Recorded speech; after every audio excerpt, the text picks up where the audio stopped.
ಏನಾಗ್ಬಿಟ್ಲದು ಹೇಳ ಏನು ಏನು ಹೇಳ ಏನಾಗ್ಬೇಕು ಒಂದರಲ್ಲಿ ಯಾರು ಬೆಂಗಳೂರಲ್ಲಿ ಯಾರು ಹೇಳ್ತೀನಿ ಅಂತ ತೋರಿಸ್ತೀನಿ.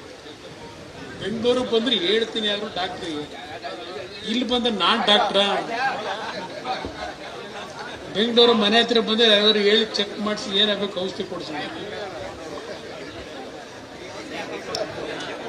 ಈ ಔಷಧಿ ಆಗಬೇಕು.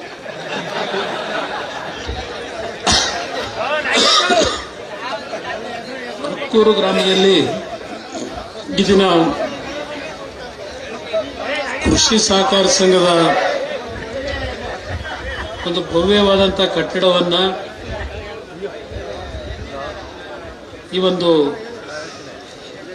ಕಕ್ಕೂರು ಗ್ರಾಮದ ಪ್ರಾಥಮಿಕ ಗ್ರಾಮೀಣ ಸಹಕಾರ ಸಂಘದ ಪದಾಧಿಕಾರಿಗಳು ಮತ್ತು ನಮ್ಮ ಜಯಮುತ್ತು ಅವರು, ಜಯರಾಮ್ ಅವರು ಎಲ್ಲರೂ ಜೊತೆಗೂಡಿ ಕಕ್ಕೂರಿನಲ್ಲಿ ಒಂದು ಭವ್ಯವಾದಂತ ರೈತರ ಒಂದು ದಿನನಿತ್ಯದ ಬದುಕಿಗೆ ಈ ಒಂದು ಸಹಕಾರಿ ಸಂಘದಲ್ಲಿ ಉತ್ತಮವಂತಹ ಕಾರ್ಯಕ್ರಮಗಳಾಗಬೇಕು ಅಂತಕ್ಕಂಥ ಹಿನ್ನೆಲೆಯಲ್ಲಿ ಬಹಳ ಮುತುವರ್ಜಿ ವಹಿಸಿ ಇಂಥ ಒಂದು ಗ್ರಾಮದಲ್ಲಿ ಬೃಹತ್ತಾದ ಒಂದು ಕಟ್ಟಡವನ್ನು ಇವತ್ತೇನು ನಿರ್ಮಾಣ ಮಾಡಿ ನಮ್ಮ ರೈತ ಬಂಧುಗಳ ಸದುಪಯೋಗಕ್ಕೆ ಇವತ್ತು ಉದ್ಘಾಟನೆಯನ್ನ ಮಾಡತಕ್ಕಂಥ ಕಾರ್ಯಕ್ರಮವನ್ನು ಏರ್ಪಾಡು ಮಾಡಿದ್ದಾರೆ. ವೇದಿಕೆ ಮೇಲೆ ನಮ್ಮ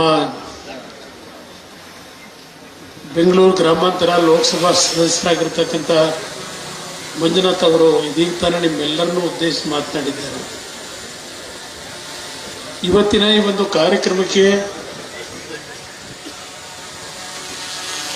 ನಾನು ಬರ್ತಕ್ಕಂಥದ್ದು ಸಮಸ್ಯೆಗಳಿದ್ರೂ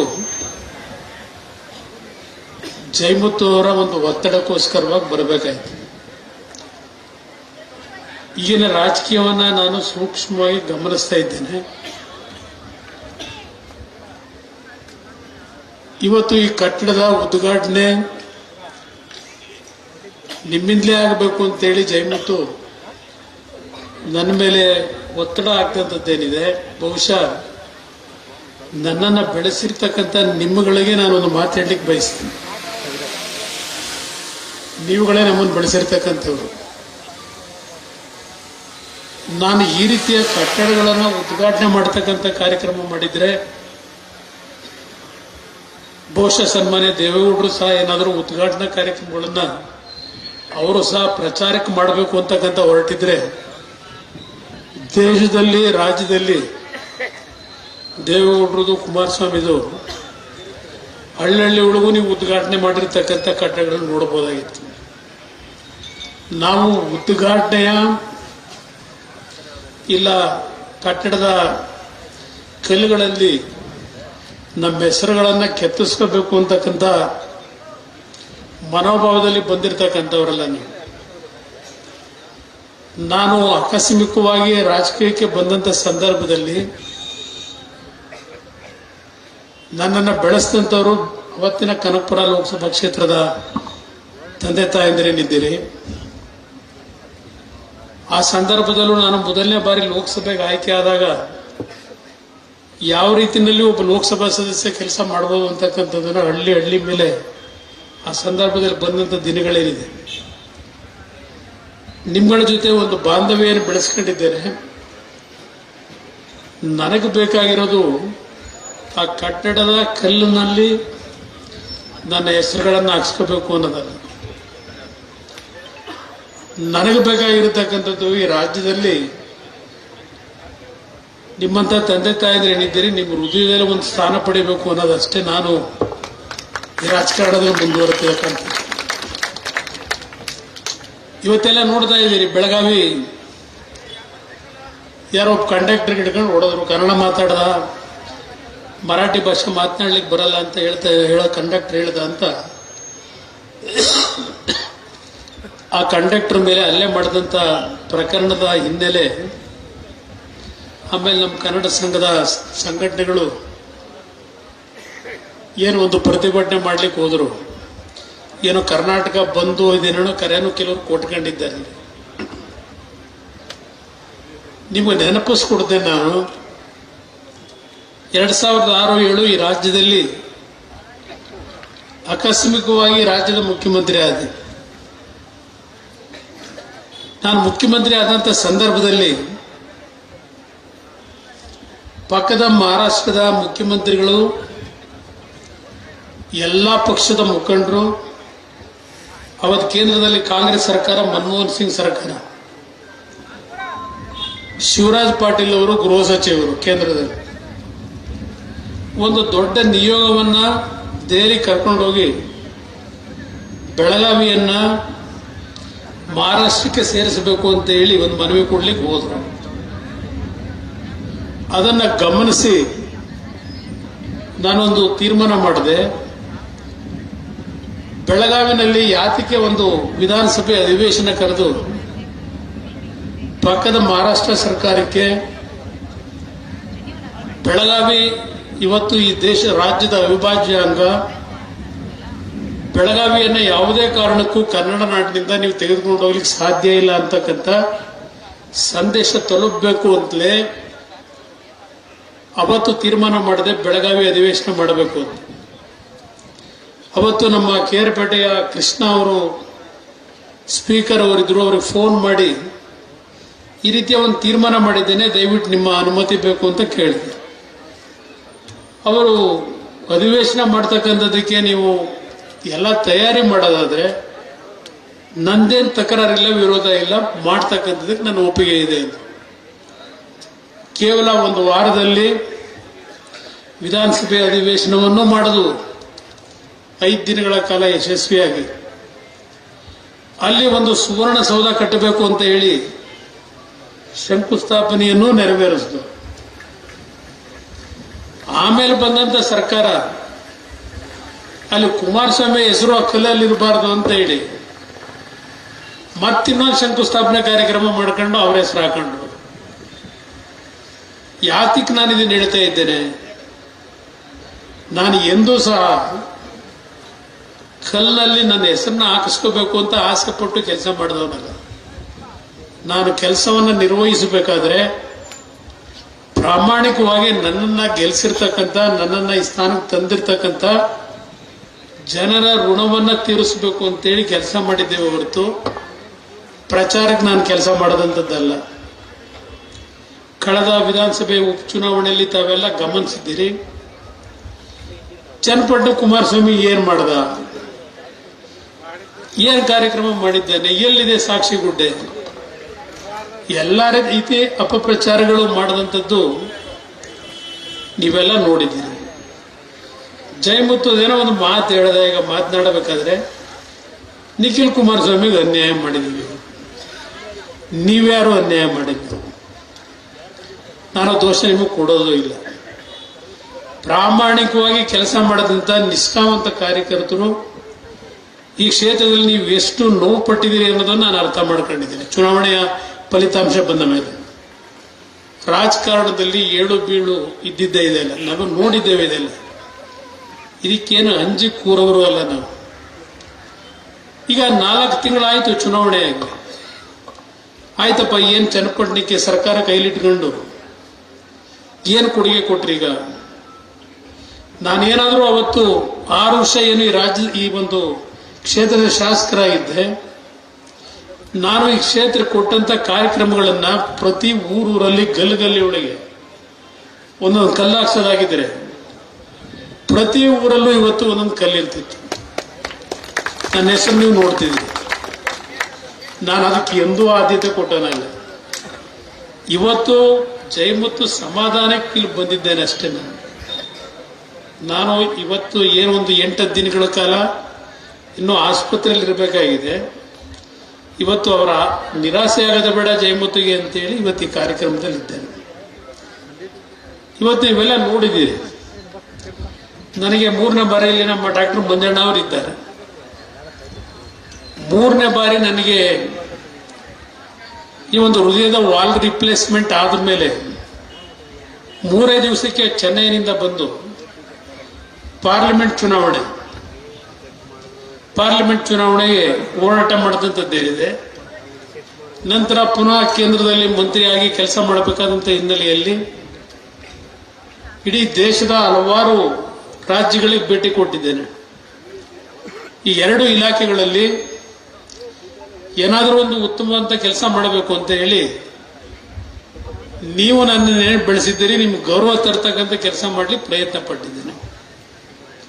ಬಹುಶಃ ನೀವೆಲ್ಲ ನೋಡಿದ್ದೀರಿ, ಆಂಧ್ರ ಪ್ರದೇಶದಲ್ಲಿ ಯಾವ ಒಂದು ಕಾರ್ಖಾನೆಯನ್ನು ಮುಚ್ಚಿದ್ರು ಆ ಕಾರ್ಖಾನೆಯನ್ನು ಪುನಃ ಪ್ರಾರಂಭ ಮಾಡತಕ್ಕಂಥ ನಿರ್ಧಾರ ಮಾಡಿ ತೆಗೆದುಕೊಂಡಂತ ಒಂದು ತೀರ್ಮಾನಕ್ಕೆ ಆಂಧ್ರ ಪ್ರದೇಶದಲ್ಲಿ ಹಾಲಿನ ಅಭಿಷೇಕನೂ ಮಾಡಿದ್ರು.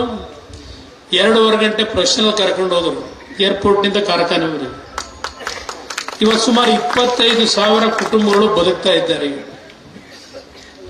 ಇವತ್ತು ಭದ್ರಾವತಿಯ ವಿಶ್ವೇಶ್ವರಯ್ಯ ಸ್ಟೀಲ್ ಪ್ಲಾಂಟ್ ಅದು ಮುಚ್ಚೋಗಿದೆ. ಇವತ್ತು ಅದಕ್ಕೂ ಒಂದು ಸುಮಾರು 10,000 ಕೋಟಿ ರೂಪಾಯಿಗಳ ವೆಚ್ಚದಲ್ಲಿ ಆ ಕಾರ್ಖಾನೆಯನ್ನು ಪ್ರಾರಂಭ ಮಾಡಿಸಬೇಕು ಅಂತ ಹೇಳಿ ಪ್ರಾಮಾಣಿಕವಾದಂಥ ಪ್ರಯತ್ನ ಪಟ್ಟು ಅದಕ್ಕೆ ಈಗಾಗಲೇ ಚಾಲನೆ ಕೊಟ್ಟಿದ್ದೇವೆ ಒಂದು ಭಾಗ. ಇನ್ನ ನಮ್ಮ HMT ಆ HMTಯ ಒಂದು ಹೊಸ ರೀತಿಯ ಒಂದು ಜೀವ ತುಂಬಬೇಕು ಅಂತೇಳಿ ನಾನು ತೀರ್ಮಾನ ಮಾಡ್ತಾ ಇದ್ದೇನೆ ಅಂತಕ್ಕಂಥ ವಿಷಯ ರಾಜ್ಯ ಸರ್ಕಾರದ ಗಮನಕ್ಕೆ ಹೋದಾಗ ಈಗ ಅದೆಂಥದ್ದು HMT ಕಾರ್ಖಾನೆ ಅರಣ್ಯ ಪ್ರದೇಶಕ್ಕೆ ಸೇರಿದ್ದು. ಆ ಒಂದು ಭಾಗವನ್ನು ನಾವು ಸರ್ಕಾರ ಲಂಗ್ ಸ್ಪೇಸ್ ಆಗಿ ಇಟ್ಕೊಳ್ಳೋದಕ್ಕೆ ವಾಪಸ್ ಪಡಿತಾ ಇದ್ದೇವೆ ಅಂತ ಹೇಳಿ ಮೊನ್ನೆ ರಾಜ್ಯಪಾಲರ ಭಾಷಣದಲ್ಲಿ ಹೇಳಿಕೆ ಕೊಡಿಸಿದ್ದಾರೆ. ಹಿಂದೆ ಸುಮಾರು ಒಂದು 140 ಎಕರೆ ಮಾರಾಟ ಮಾಡೋದಿಲ್ಲ. ಅದೇ ಜಾಗದಲ್ಲಿ ಯಾರಿದ್ರು ಮಂತ್ರಿಗಳಾಗಿ, ಯಾರಿದ್ರು ಮುಖ್ಯಮಂತ್ರಿಗಳಾಗಿ, ಅರಣ್ಯ ಭೂಮಿ ಆಗಿದ್ರೆ ಅದನ್ನೆಲ್ಲ ವಾಪಸ್ ಪಡಿತಾರ. ಇನ್ನು ನಿಮ್ಮ ಕುದುರೆಮುಖ, ನಾನು ಮಂತ್ರಿಯಾದ ಮೊದಲನೇ ದಿವಸಲೇ ಅದಕ್ಕೆ ಒಂದು ವರ್ಕಿಂಗ್ ಕ್ಯಾಪಿಟಲ್ಗೆ ಅಂತೇಳಿ 1,700 ಕೋಟಿ ಹಣ ಕೊಟ್ರೆ ಅದನ್ನು ಸಹಿಸಲಾರದೆ ಆ ಕುದುರೆಮುಖ ಫ್ಯಾಕ್ಟರಿನ ಮುಚ್ಚಬೇಕು ಅಂತ ಹೊರಟರು. ಅಲ್ಲಿ 2,000 ಜನ ಕೆಲಸ ಮಾಡ್ತಾ ಇದ್ದಾರೆ ಮಂಗಳೂರಿನಲ್ಲಿ. ಕೊನೆಗೆ ಅದನ್ನು ಇವತ್ತು NMDCಗೆ ಸೇರಿಸಿ ಮರ್ಜ್ ಮಾಡಿ ಆ ಕಾರ್ಖಾನೆಗೆ ಜೀವ ಕೊಟ್ಟು ಇವತ್ತು ಕಾರ್ಖಾನೆ ಮತ್ತೆ ಪ್ರಾರಂಭ ಮಾಡಿಸಿದ್ದೇನೆ. ಇದು ಈ ಸರ್ಕಾರ ಯಾವ ರೀತಿ ನಡೀತಾ ಇದೆ ಅರ್ಥ ಮಾಡ್ಕೊಳ್ಳಿ.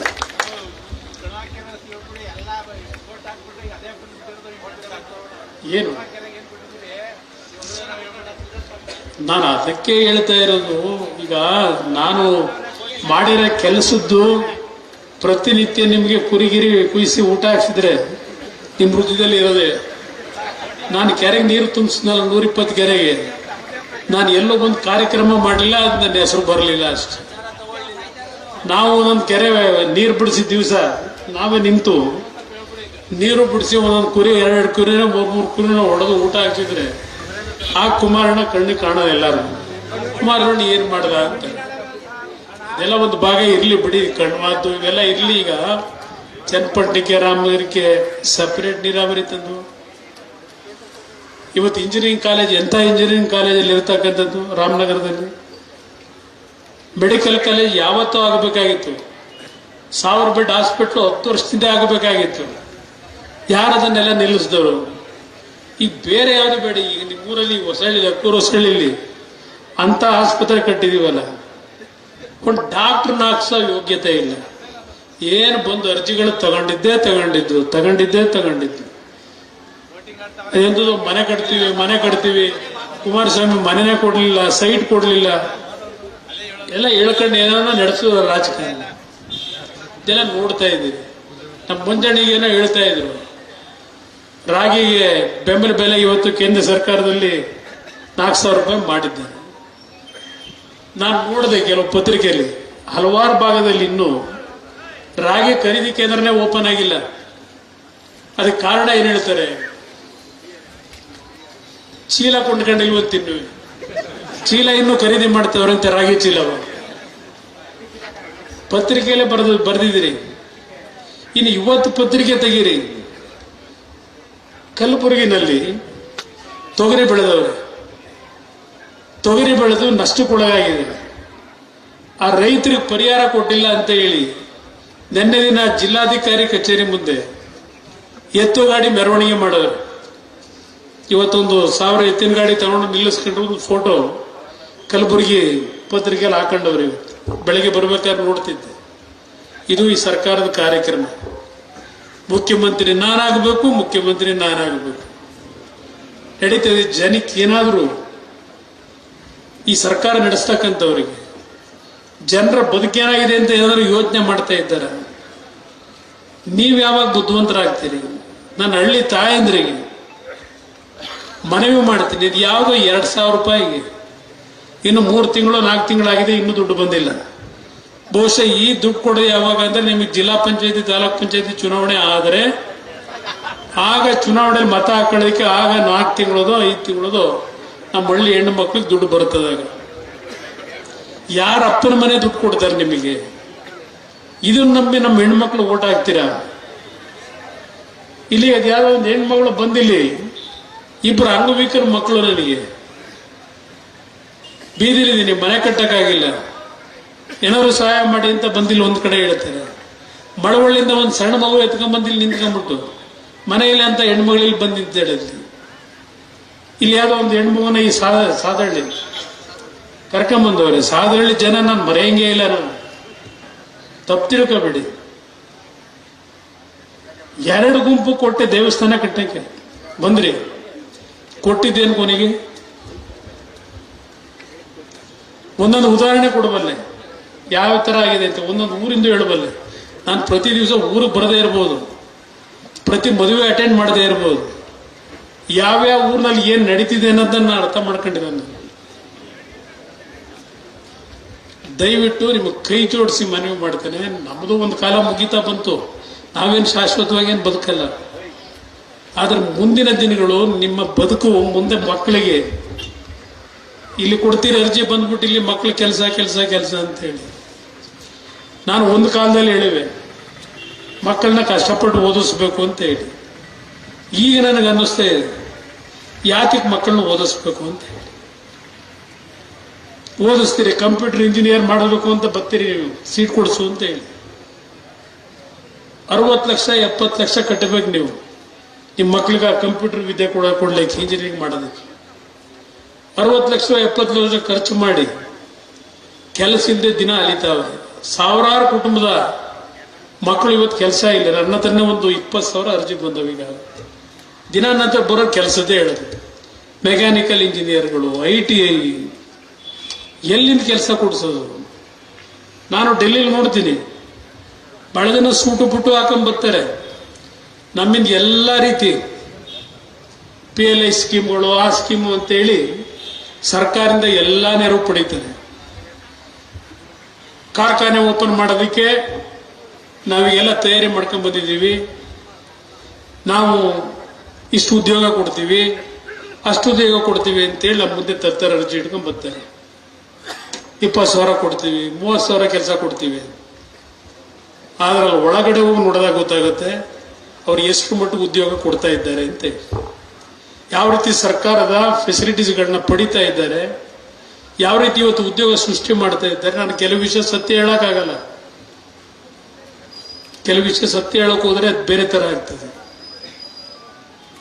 ನೋಡ್ತಾ ಇದ್ದೀನಿ ಪರಿಸ್ಥಿತಿಗಳು ಹೆಂಗಿದೆ. ನಿಮ್ಮ ಮಕ್ಕಳನ್ನ ಪಾಪ ಒಬ್ಬ ಬೆಂಗಳೂರಿನಲ್ಲಿರೋ ಒಬ್ಬ ಆಟೋ ಡ್ರೈವರು ಕೂಲಿ ಕೆಲಸಕ್ಕೆ ಹೋಗೋನು, ಒಂದು LKG ಸೀಟ್ ಕೊಡಿಸ್ಬೇಕು ಮಕ್ಕಳಿಗೆ ಅಂದ್ರೆ, 2 ಮಕ್ಕಳಿದ್ರೆ ವರ್ಷಕ್ಕೆ ಅವನು 1 ಲಕ್ಷ ಖರ್ಚು ಮಾಡಬೇಕು. ಅಲ್ಲಿಂದ ಓದ್ಸಕ್ಕೆ ಶುರು ಮಾಡಿ ಅವನು ಡಿಗ್ರಿ ಪಡೆಯುವವರೆಗೆ ಓದಿಸೋದಕ್ಕೆ ಎಷ್ಟು ಖರ್ಚು ಮಾಡ್ಬೋದು?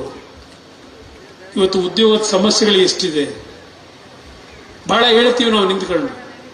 ಪಾಪ ಬಹಳ ಜನ ಹೇಳ್ತೀರಿ ನೀವು ಯಾವ್ದಾದ್ರು 1-2 ಕಾರ್ಖಾನೆ ತಗೊಂಡ್ಬನ್ನಿ ಅಂತ ಹೇಳಿ.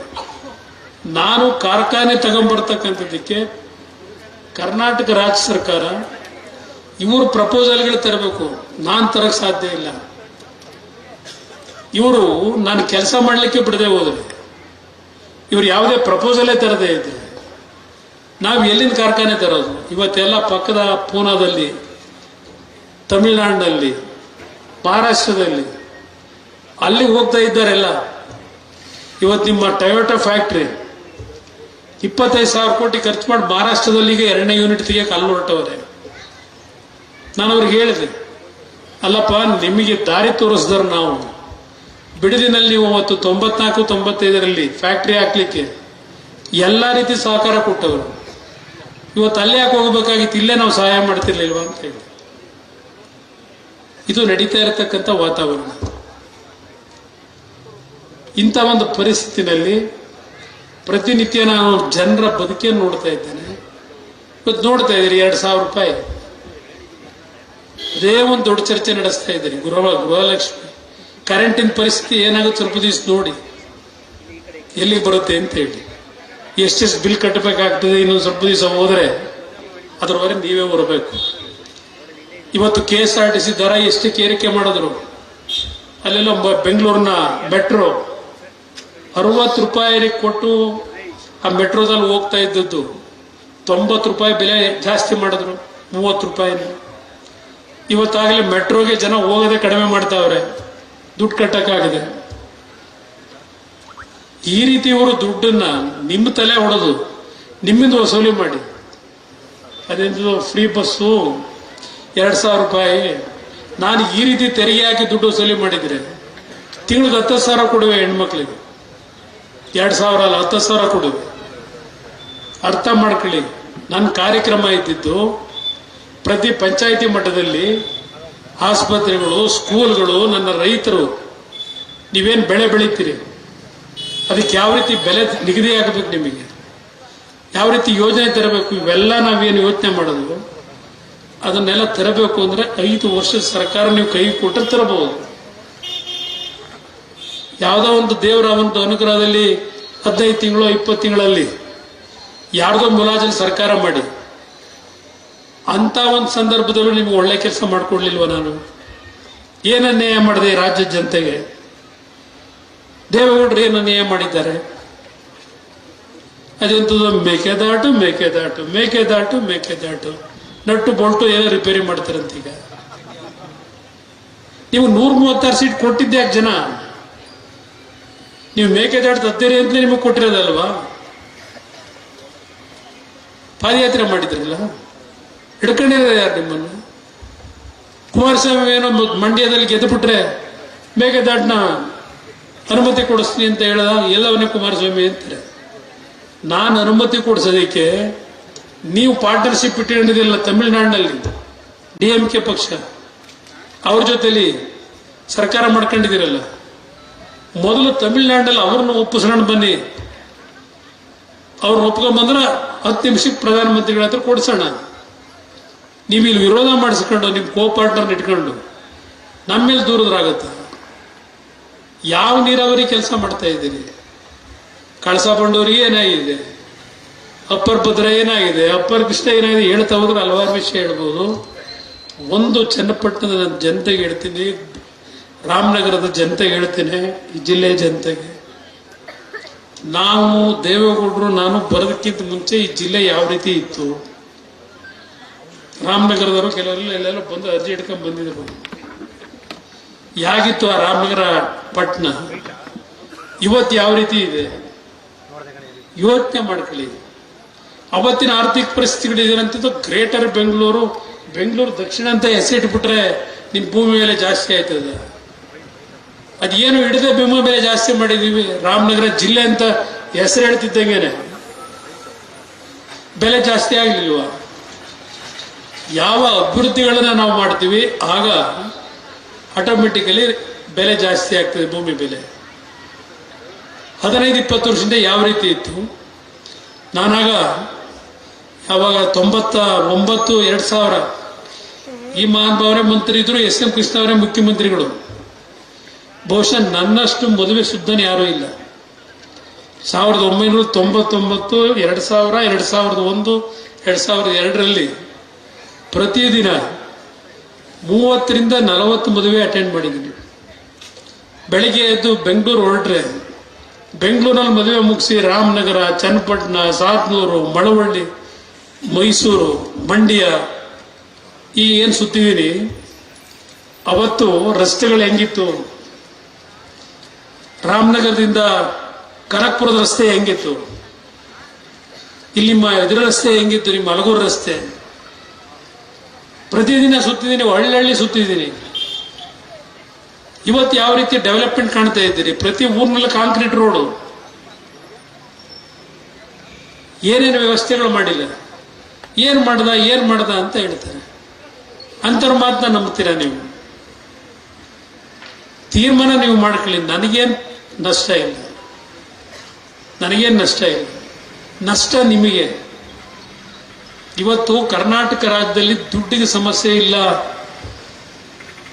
ರೈತರ ಸಾಲ ಮನ್ನಾ ಮಾಡಿ ಅಭಿವೃದ್ಧಿ ಕೆಲಸ ಮಾಡಿ ತೋರಿಸ್ತಿಲ್ವ ನಾವು? ಇವತ್ತು ಯಾತಕ್ಕೆ ಇವ್ರ ಕೈಲಿ ಆಗ್ತಾ ಇಲ್ಲ? ಒಂದು ಸ್ಕೂಲ್ ಟೀಚರ್ ನೇಮಕ ಮಾಡಕ್ ಆಗ್ತಿಲ್ಲ ಇವ್ರ ಯೋಗ್ಯತೆಗೆ. ಜನಕ್ಕೆ ಕೊಡಬೇಕಾದ ದುಡ್ಡನ್ನ ಲೂಟಿ ಹೊಡ್ಕೊಂಡು ಕೂತವ್ರೆ. ಹೆಂಗ್ ಸಹಿಸ್ಕೊಂಡಿದ್ದೀರಿ ನೀವು ಇದನ್ನೆಲ್ಲ? ಇವತ್ತು ಈ ವೇದಿಕೆ ಮುಖಾಂತರ ನಾಡಿನ ಜನತೆಗೆ ನಾನು ಕೇಳಲಿಕ್ಕೆ ಬಯಸ್ತೇನೆ, ಯಾವ ರೀತಿ ಇದನ್ನೆಲ್ಲ ಸಹಿಸ್ಕೊಂಡಿದ್ದೀರಿ? ಇಂಥ ಆಡಳಿತನ ಕರ್ನಾಟಕಕ್ಕೆ ಒಂದು ಕಾಲದಲ್ಲಿ ದೊಡ್ಡ ಹೆಸರಿತ್ತು, ಇವತ್ತು ಯಾವ ಮಟ್ಟಕ್ಕೆ ತಗೊಂಡೋಗಿದ್ದಾರೆ?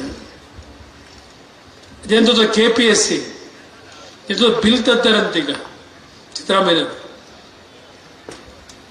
ನೀವು 3ನೇ ಮಾಡಿಲ್ಲ KPSC ಮೆಂಬರ್ಸ್ ಮಾಡ್ತಿರಲ್ಲ ಕೂತ್ಕೊಂಡು, ಆ ಮೆಂಬರ್ಸ್ ಸರಿಯಾಗಿರೋನ್ನ ಮಾಡಿದೆ. KPSC ಬೈದ್ರೆ ಅರ್ಥ ಏನಿದೆ? KPSC ಸಂಸ್ಥೆ ಅಲ್ಲೇನು ತಪ್ಪಾಗಿಲ್ಲ, ಆ ಸಂಸ್ಥೆ ತಪ್ಪು ಮಾಡಿರೋರು 3ನೇ ಮಾಡಿ ಕೂತಿರೋರು ನಾವುಗಳು ಮಾಡಿರೋ ತಪ್ಪು.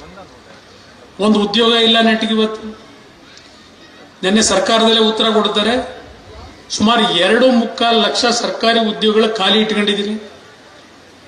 2.25 ಲಕ್ಷ ಉದ್ಯೋಗಗಳ ಖಾಲಿ ಇದೆ. KPSC ಇವತ್ತರ ಒಂದು ನೆಟ್ಗೊಂದು ಮಕ್ಕಳಿಗೆ ಇವತ್ತು ಇಂಟರ್ವ್ಯೂ ಮಾಡಿ ಕೆಲಸ ಕೊಡೋ ಯೋಗ್ಯತೆ ಇಲ್ಲ.